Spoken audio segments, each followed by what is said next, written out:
All right, the first movie on our list, Aliens, literally the perfect sequel. Jude, take it away. What is this movie all about? Totally agree. 1986, Aliens, rated R, the runtime of 2 hours, 17 minutes.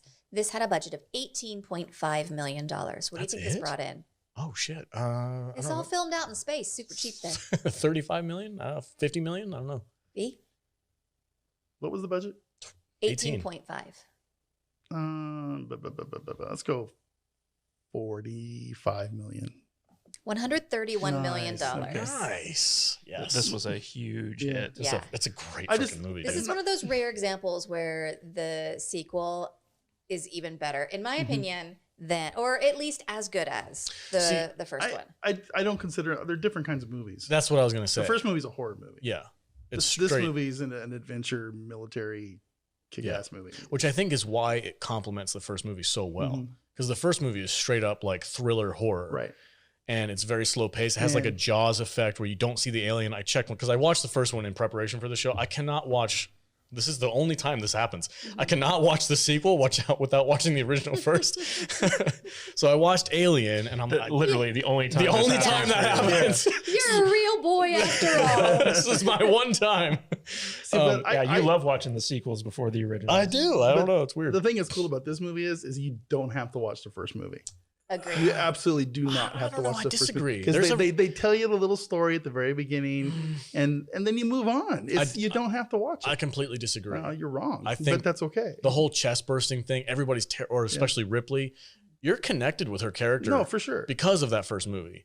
I don't think you can go into like you can if you. If you've never seen the original Aliens and you watch this movie, you won't be lost. You'll know everything that you need to know. But having watched the first one makes this one even better. Yeah. But like I was saying, I think the reason why this works so well as a sequel is because it's so different, and it's not just a retread of the first movie. It's I think you're right. It's like a whole new genre. Like we're going into the action adventure, shoot 'em up, alien fight thing.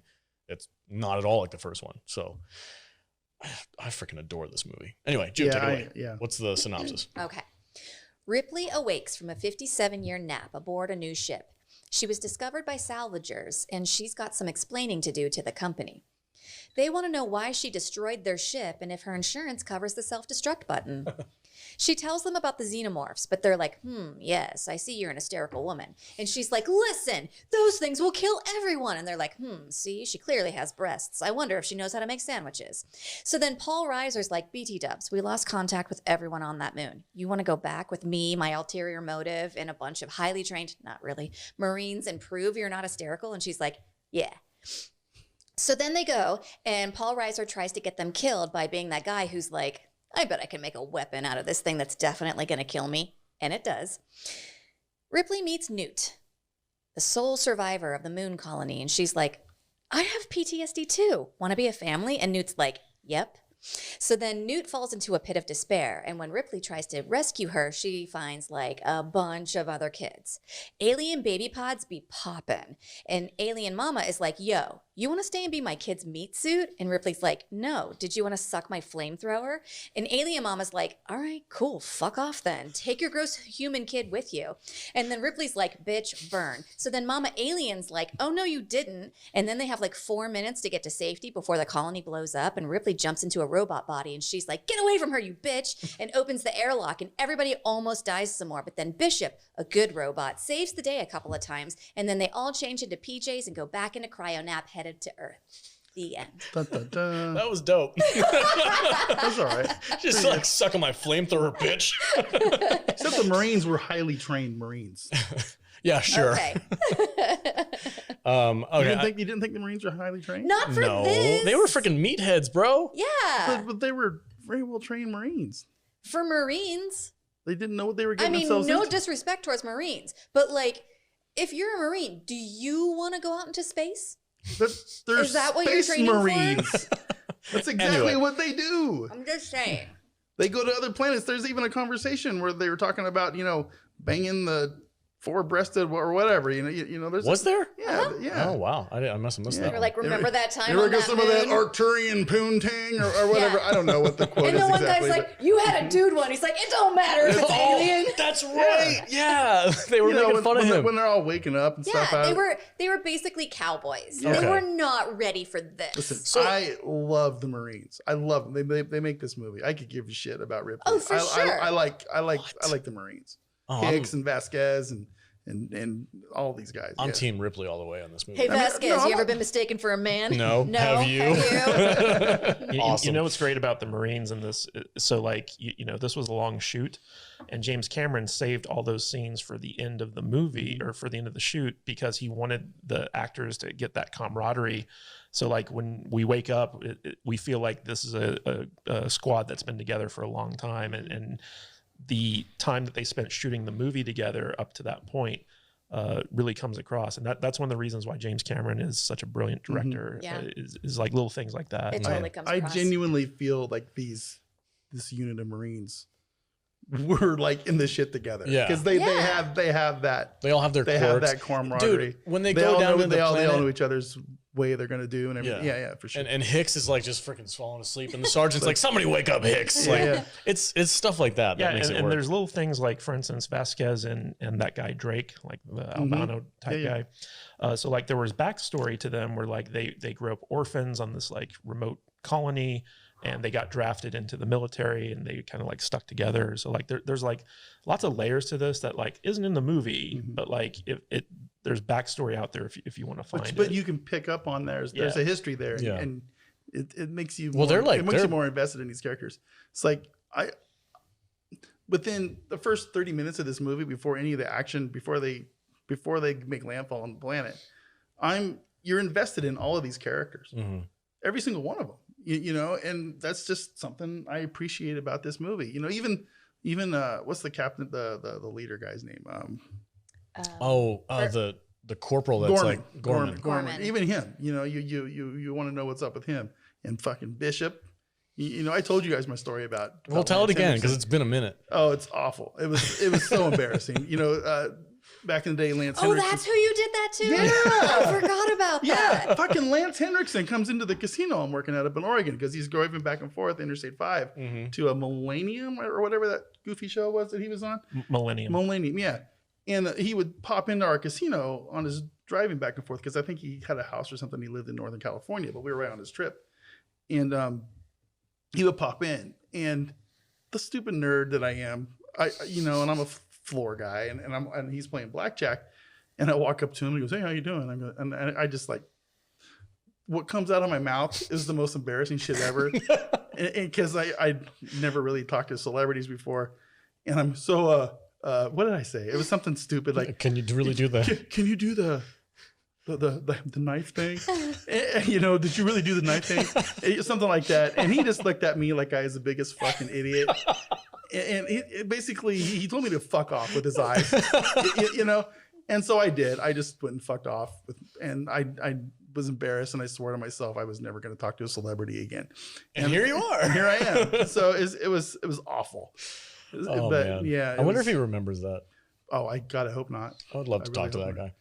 But yeah, it was fun. So there was something that I noticed about the first movie and this movie, and we're talking about like the camaraderie of the crew and stuff like that, and the way that the interacting between the actors and the dialogue and how it kind of like overlaps, there was a charm to that in the first movie where like they were arguing, they were talking over each other, but they all had these little quips. Parker is one of my favorite characters from the first movie. He always had some freaking side eye to throw at the freaking company or whatever. Like, it felt so natural, and that carried over into this movie. I felt the same exact way. I'm like, I can't remember a modern movie that has dialogue quite like this. Maybe a James Gunn movie like Suicide Squad or something. But there's a reason Alien is a very popular, well thought of classic movie. Yeah, it's a great movie. When it's barely aged. Like I just watched it this week, and it's like it's how do you make a movie in the 70s, a sci-fi movie, alien movie that looks like it was made 2 fucking years ago. Yeah, it holds up well. Yeah, it really does. I rewatched the first one also. Like, it's been a long time since I've seen Alien or Aliens, and when I rewatched Aliens, there was a lot in it that I thought was in the first movie that I was like, oh shit, that's not in the first movie. That's in this one. Like I thought Burke was a character in the first movie. And I was like, oh shit, he's in this one, not that one. So after I watched this, I went back and watched the first one, just like you, Alex. And reacquainted myself with the story of the first one. And I couldn't believe that it was 1979 that it came out. I didn't remember that. Yeah. And like the whole time I was like, God damn, this still holds up so good. It does. The alien is super fucking scary. Yep. It's perfect. The atmosphere of in this movie too, of like that old analog 1970s, 80s freaking technology stuff. Like I freaking love that. The vibe of it just feels so good, and the tactile and the sound effects that they use, and just there's no CGI. No, it's all model work. It's and freaking all. So I think it's just an amazing. All these movies were just so well put together. Yeah. There's a really good episode of the movies that made us that goes over this movie. It's got a lot of really cool shit in it. That reminds me, I've never told anybody this. This is going to be a first for the podcast. Okay, so when I was a kid, I can't remember, somebody on the internet might be able to find it, but there was a commercial for something like a Sega Genesis or something like that. And it was this kid in his living room sitting in front of a TV, you know, the big old TV with the big knobs on the side, like channel 3 to play video games. And he was there and he thought his mom had brought him like a snack or something. He goes, oh, thanks, Mom. He turns and the freaking alien is there. That commercial gave me freaking reoccurring nightmares for most of my youth. I can still remember the nightmare. Like I was in a house. It wasn't my house. It was just some random house. And I'm being chased by one of these goddamn aliens. You're going to have to make him look that commercial it's out there somewhere. I don't know. I can't remember. It's a 90s commercial. I can't remember if it's a video game or freaking Hot Pockets. I don't know what it was for, but it was something. And they were advertising with aliens. And you know, that's how you get kids. It scared the shit out of me. You cross promote with rated R movies. Yeah. That's how you roll. That's how the 80s was good, man. Yeah, man. I remember running out of the house with the alien behind me, and I ran into like an Astro van, the one with the double doors in the back. Yeah. And somebody was driving, and they were like, come on. And I'm like, ah. Like, I had that dream multiple times. Like kids got that commercial right after they got the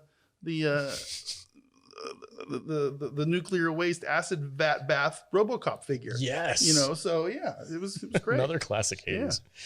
Kate, shill about this movie.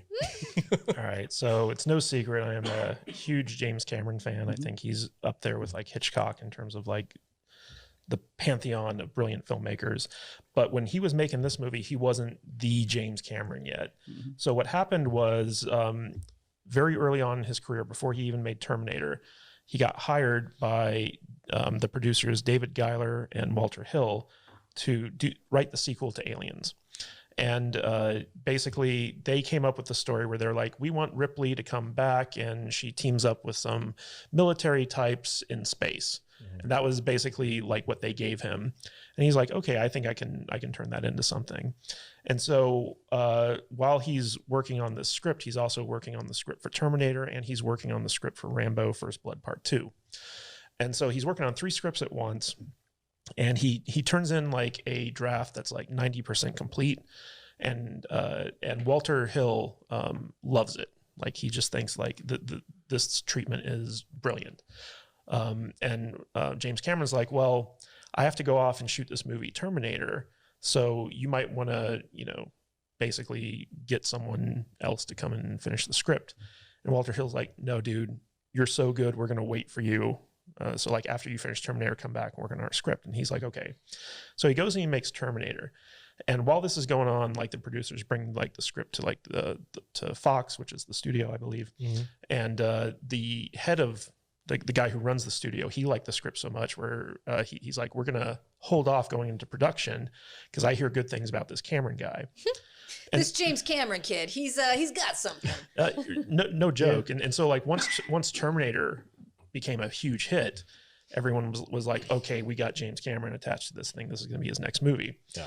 And so James Cameron comes on board with his wife / producing partner, Gail Ann Hurd, to do this thing. And, you know, part of his script was that, you know, Ripley comes back. But at the time, like there was like a big kind of stigma attached to sequels where they're like, they cost twice as much and make half as much. And so like nobody wanted to do like a sequel, especially Sigourney Weaver, because she was like, well, the first movie was so good, I don't want to tarnish it by coming back and doing a crappy sequel. And so like, you know, James Cameron was like, I'm not going to do this movie without Sigourney Weaver. And so the studio was negotiating with her people, and Sigourney Weaver's people were like, we want more money. We want more money. We want more money. And so Cameron was like, okay. He calls up Schwarzenegger's agent, and you know, he's just kind of talking to him, and he says like, yeah, man, you know, like I'm ready to write Ripley out of the story and just go with like a completely different actress. And Schwarzenegger's agent mentions this at a lunch with Sigourney Weaver's agent, and immediately they call up the studio and they're like, yeah, we're ready to deal. and so Cameron like played Cameron played some mind games to get Sigourney Weaver back on the thing, on the movie. But what was really interesting about this film is that it was like one of the most difficult shoots for Cameron to do at the time, because they were shooting it at Pinewood Studios in London, England. And Pinewood was where they shot the original Aliens. And Pinewood is unique in the sense that normally like you'd hire your crew and then you'd go to a studio to shoot the movie. But with Pinewood, they have like unionized crews that like are with the studio. And so like when you shoot there, you shoot with like a pre-made crew that Pinewood gives you. And so Cameron came in, and nobody in Britain knew who the fuck he was. Like Terminator hadn't come out there yet. They didn't know who he was. And they had worked with Ridley Scott on the first Alien, and they're like, this guy's not Ridley Scott. And so Cameron had a first assistant director and a cinematographer who didn't like him. And they kind of resented working with him because they looked at him as kind of an upstart. And he ended up firing both guys and pissing off the rest of the crew because they're like, hey, those are our buddies. And the crew in England was so used to like a very lax work schedule. Like they'd be in the middle of shooting a scene and then they'd take a tea break and everyone would be like, what the hell, man? And so Cameron would like basically like when the crew was on break, he would do every job and keep shooting. And so like it was just this culture clash between him and this British crew, which was used to just kind of like doing things, you know, in a very lackadaisical way. It's tea time, man. Yeah. What do you mean tea time? What about second breakfast? It's tea time. We break for tea time. And the crew also resented Gillian Hurt because they were like, she's banging the director. That's the only reason she has the job. She was a bit of a ball buster, though. Well, she was the only one who could tell James Cameron his ideas sucked. It's like me and you. Yeah, exactly. So she was the only one who could rein him in. And it was funny because Hicks, who's played by Michael Biehn in this movie, originally James Remar, Dexter's dad, was cast in the role. Going to ask you if you were going to touch on that. Yeah, and basically he was replaced like a week into shooting with Michael Biehn, and the reason for that was like Remar was like so into drugs at the time, and the only reason he got cast was because he had worked with Walter Hill on The Warriors, and so like he was like he was such a drug addict at the time that like he was just like flubbing his lines and stuff like that. But there's a scene where they're going into like the alien's nest, and every time you see Michael Bihn's character Hicks from behind, that's actually James Remar, because they didn't have the budget to reshoot that scene at the time, and so Michael Biehn kind of came in late to the game and took over the role. Oh, that's cool. I like that trivia. Totally have that Warriors scene stuck in my head now. I'm telling you, man, watch the movies that made us this episode. I will. It's really good. I love that show. The story behind the making of this movie was really amazing, but like just James Cameron is one of those people, he understands storytelling to such a degree that one of the things that struck me about this movie is like the first act of this movie is very slow. Like they take their time to set up everything. In fact, there's a scene where Hicks takes Sigourney Weaver aside and shows her how to use a gun. Yeah. After things have already gone to shit, they take the time and say, okay, this is that. And she's like, well, what's this? Oh, that's a grenade launcher. You don't want to mess with that. She's like, yeah, I do. Yeah, but it flowed though. And it's a little bit flirtatious too. Oh, for sure. Yeah. Yeah. But also like just that one scene completely sets up like, okay, now she knows how to use all these things at the end of the movie. Yeah. So like basic little storytelling things like that is stuff that we miss in Hollywood nowadays. But James Cameron back in the 80s, like he just inherently knew how to do this stuff. It's like we know that she knows how to use the loader because they set it up at the beginning. It's like, where do you want this thing? I know how to use these things. This is what I did this for a job. Because she's like a disgraced scientist at that point. So that's the only job that she could get. She was like an officer on like a huge ship in Nostromo, which is a $43 billion ship? It was a cargo ship. Yeah. She was a second officer or third officer on that ship. So she's like pretty high up there as far as rank goes. And then after this whole debacle happens, she gets relegated to a freaking forklift operator. Because she's an hysterical woman and nobody believes her. Exactly. But it's basic setup and payoff. Like they set up everything in this movie. Yeah. And they use the entire first act to do it.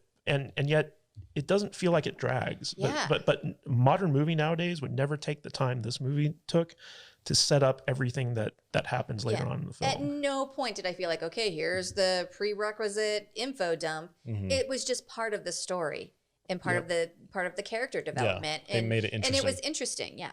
There was very few movies in the 80s that affected me as much as this movie did.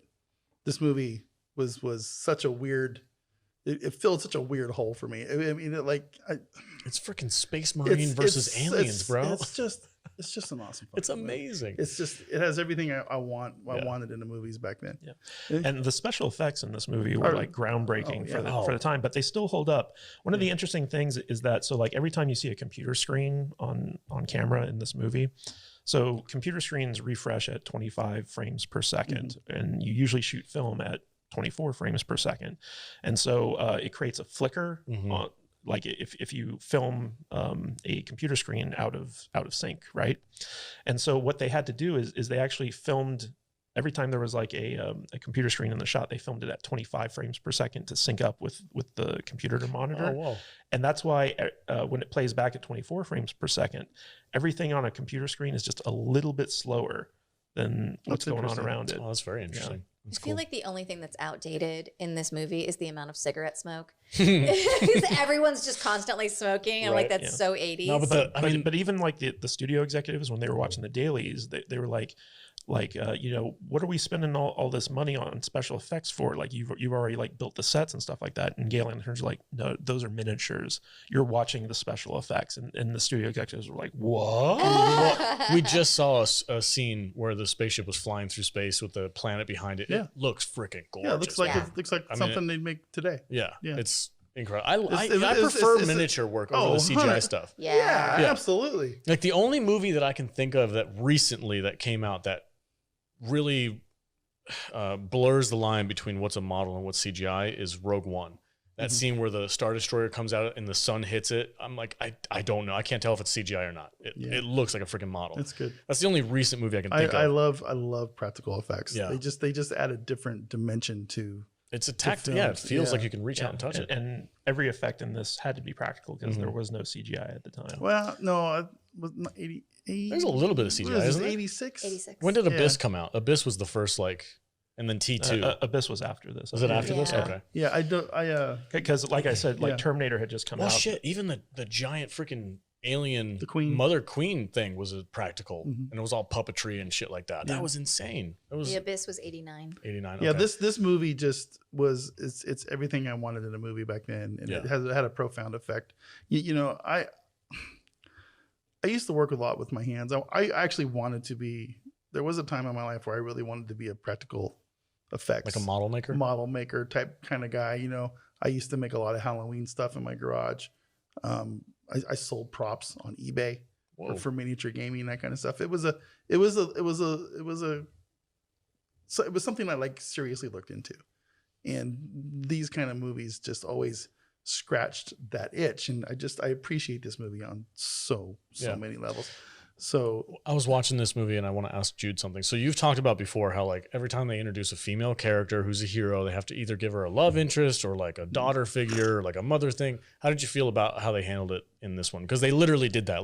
Sigourney Weaver in the first movie. Her being the strong female character was introduced in the first movie. So you already know who this character is going in, unless you're like you and you watch the sequel first, and like me this week. But no, it wasn't so her love interest with Hicks was just sort of a flirtation, but it gave you that kind of investment. I now have this sort of relationship with this person, not necessarily a romantic one or a sexual one or anything, but they kind of connected. And now you get this whole sense of, fuck, I can't let this person die.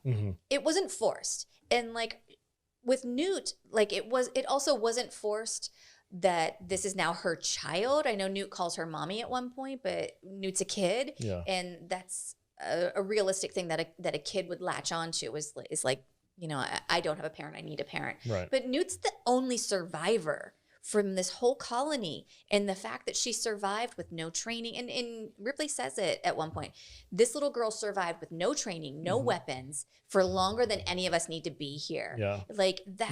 And that's kind of a mirror of what happened with Ripley in the previous movie. Yeah, like that gives Newt like more agency. More agency, yeah. And again, Ripley is the hero, and Ripley's like, I have to get all of these people that I like now care about.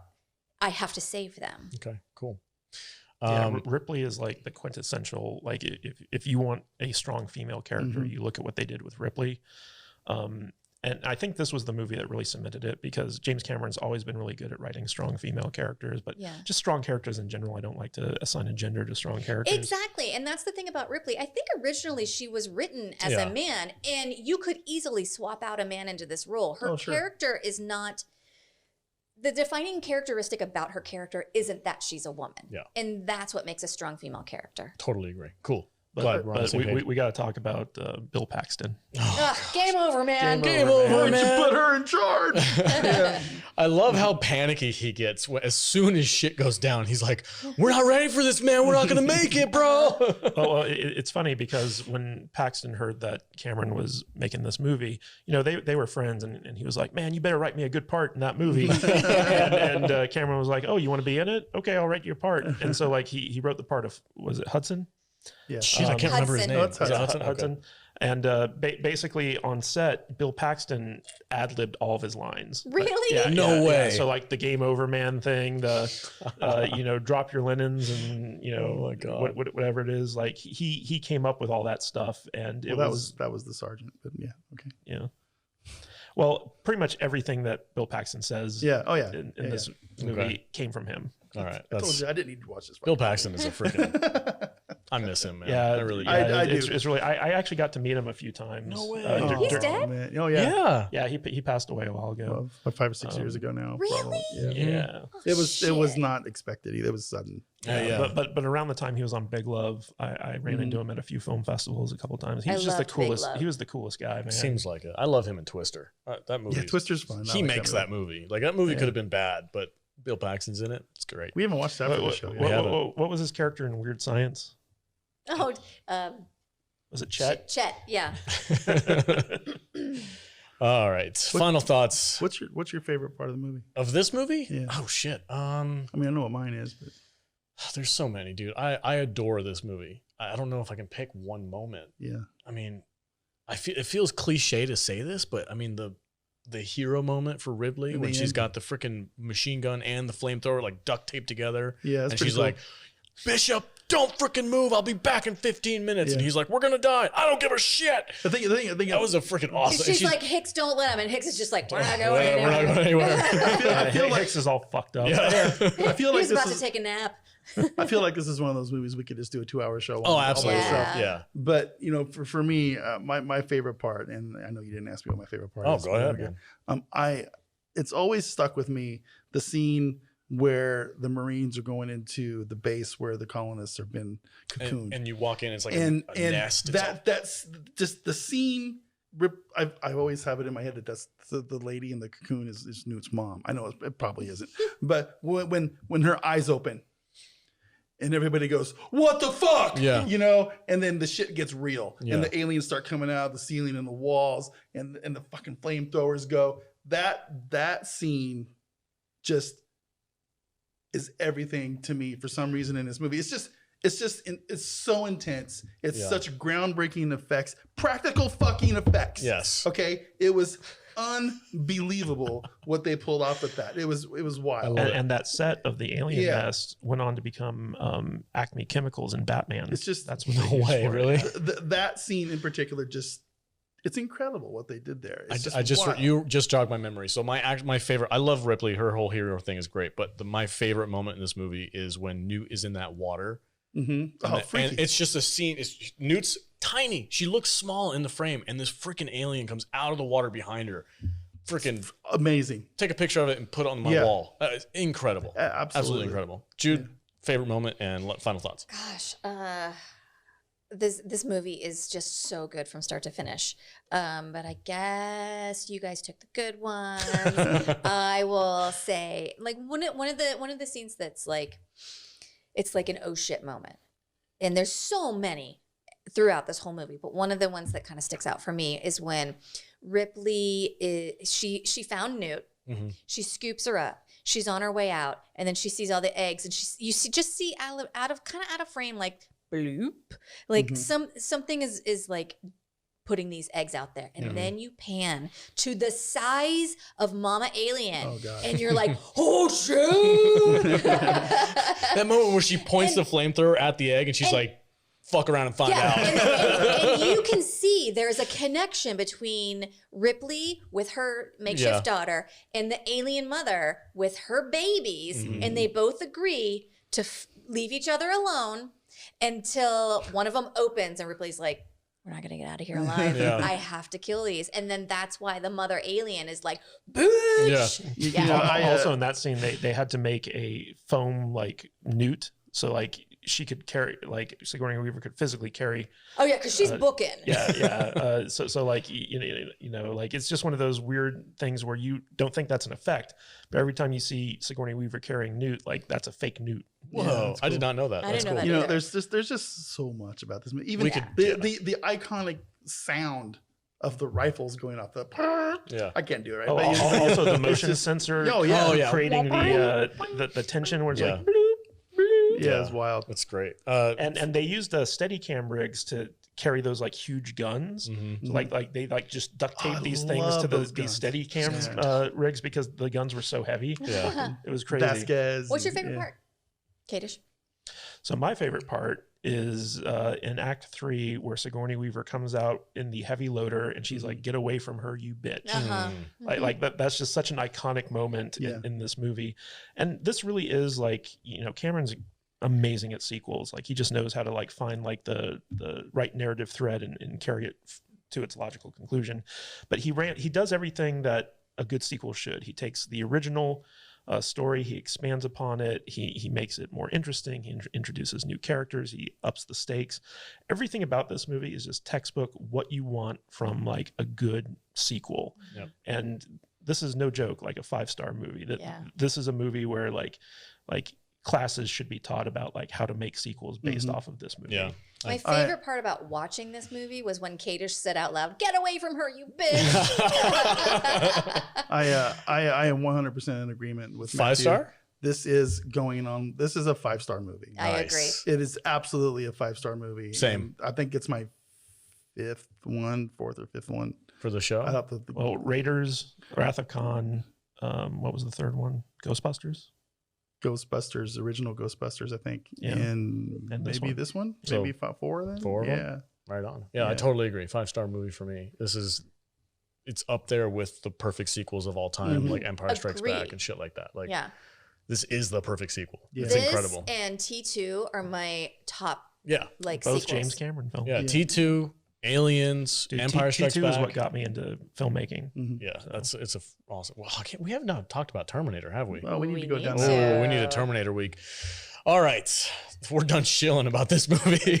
I hate it when we all agree. I know, it's weird. 5-star movie across the board. All right, everybody, the next movie on our list. Wait, whoa. What? That's a first time.